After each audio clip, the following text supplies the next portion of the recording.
کلام مقدس پرانے عہد نامہ میں سے پیدائش کی کتاب اس کا باب نمبر 32۔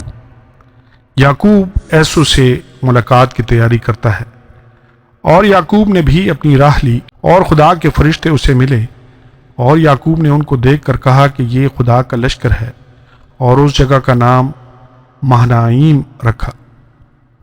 اور یعقوب نے اپنے آگے آگے قاصدوں کو اور ادوم کے ملک کو جو شعیر کی سرزمین میں ہے اپنے بھائی عیسو کے پاس بھیجا، اور ان کو حکم دیا کہ تم میرے خداوند عیسو سے یہ کہنا کہ آپ کا بندہ یعقوب کہتا ہے کہ میں لابن کے ہاں مقیم تھا اور اب تک وہیں رہا، اور میرے پاس گائے بیل اور گدھے اور بھیڑ بکریاں اور نوکر چاکر اور لونڈیاں ہیں، اور میں اپنے خداوند کے پاس اس لیے خبر بھیجتا ہوں کہ مجھ پر آپ کے کرم کی نظر ہو۔ بس قاصد یعقوب کے پاس لوٹ کر آئے اور کہنے لگے تیرے بھائی عیسو کے پاس گئے تھے، وہ 400 آدمیوں کو ساتھ لے کر تیری ملاقات کو آ رہا ہے۔ تب یعقوب نہایت ڈر گیا اور پریشان ہوا، اور اس نے اپنے ساتھ کے لوگوں اور بھیڑ بکریوں اور گائے بیلوں اور اونٹوں کے 2 غول کیے، اور سوچا کہ اگر عیسو ایک غول پر آ پڑے اور اسے مارے تو دوسرا غول بچ کر بھاگ جائے گا۔ اور یعقوب نے کہا اے میرے باپ ابراہیم کے خدا اور میرے باپ اسحاق کے خدا، اے خداوند جس نے مجھے یہ فرمایا کہ تو اپنے ملک کو اپنے رشتہ داروں کے پاس لوٹ جا اور میں تیرے ساتھ بھلائی کروں گا۔ میں تیری سب رحمتوں اور وفاداری کے مقابلہ میں جو تو نے اپنے بندہ کے ساتھ برتی ہے بالکل ہیچ ہوں، کیونکہ میں صرف اپنی لاٹھی لے کر اس یردن کے پار گیا تھا، اور اب ایسا ہوں کہ میرے 2 غول ہیں، اور میں تیری منت کرتا ہوں کہ مجھے میرے بھائی عیسو کے ہاتھ سے بچا لے، کیونکہ میں اس سے ڈرتا ہوں کہ کہیں وہ آ کر مجھے اور بچوں کو ماں سمیت مار نہ ڈالے۔ یہ تیرا ہی فرمان ہے کہ میں تیرے ساتھ ضرور بھلائی کروں گا، اور تیری نسل کو دریا کی ریت کی مانند بناؤں گا جو کثرت کے سبب سے گری نہیں جا سکتی۔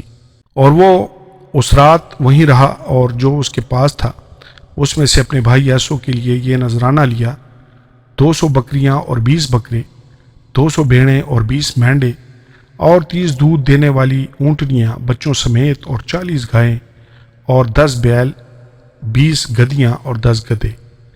اور ان کو جدا جدا غول کر کے نوکروں کو سونپا، اور ان سے کہا کہ تم میرے آگے آگے پار جاؤ اور غولوں کو ذرا دور دور رکھنا۔ اور اس نے سب سے اگلے غول کے رکھوالے کو حکم دیا کہ جب میرا بھائی عیسو تجھے ملے اور تجھ سے پوچھے کہ تو کس کا نوکر ہے اور کہاں جاتا ہے، اور یہ جانور جو تیرے آگے آگے ہیں کس کے ہیں، تو کہنا کہ یہ تیرے خادم یعقوب کے ہیں۔ یہ نذرانہ ہے جو میرے خداوند عیسو کے لیے بھیجا گیا ہے، اور وہ خود بھی ہمارے پیچھے پیچھے آ رہا ہے۔ اور اس نے دوسرے اور تیسرے کو اور غولوں کے سب رکھوالوں کو حکم دیا کہ جب عیسو تم کو ملے تو تم یہی بات کہنا، اور یہ بھی کہنا کہ تیرا خادم یعقوب خود بھی ہمارے پیچھے پیچھے آ رہا ہے۔ اس نے یہ سوچا کہ میں اس نذرانہ سے جو مجھ سے پہلے وہاں جائے گا اسے راضی کر لوں، تب اس کا منہ دیکھوں گا، شاید یوں وہ مجھ کو قبول کرے۔ چنانچہ وہ نذرانہ اس کے آگے آگے پار گیا، پر وہ خود اس رات اپنے ڈیرے میں رہا۔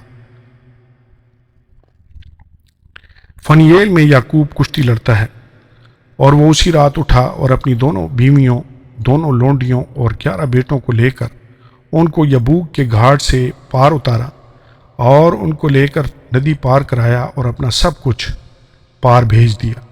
اور یعقوب اکیلا رہ گیا، اور پو پھٹنے کے وقت تک ایک شخص وہاں اس سے کشتی لڑتا رہا۔ جب اس نے دیکھا کہ وہ اس پر غالب نہیں ہوتا تو اس کی ران کو اندر کی طرف سے چھوا، اور یعقوب کی ران کی نس اس کے ساتھ کشتی کرنے میں چڑھ گئی، اور اس نے کہا مجھے جانے دے کیونکہ وہ پھٹ چلی۔ یعقوب نے کہا جب تک تو مجھے برکت نہ دے میں تجھے جانے نہیں دوں گا۔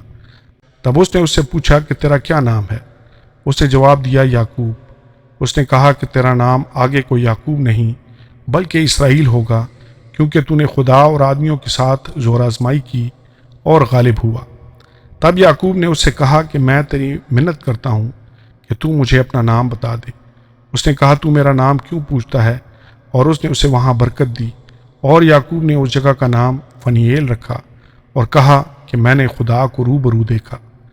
تو بھی میری جان بچی رہی، اور جب وہ فنییل سے گزر رہا تھا تو آفتاب طلوع ہوا اور وہ اپنی ران سے لنگڑاتا تھا۔ اسی سبب سے بنی اسرائیل اس نس کو جو ران میں اندر کی طرف ہے آج تک نہیں کھاتے، کیونکہ اس شخص نے یعقوب کی ران کی نس کو جو اندر کی طرف سے چڑھ گئی تھی چھو دیا تھا۔ آمین اور آمین۔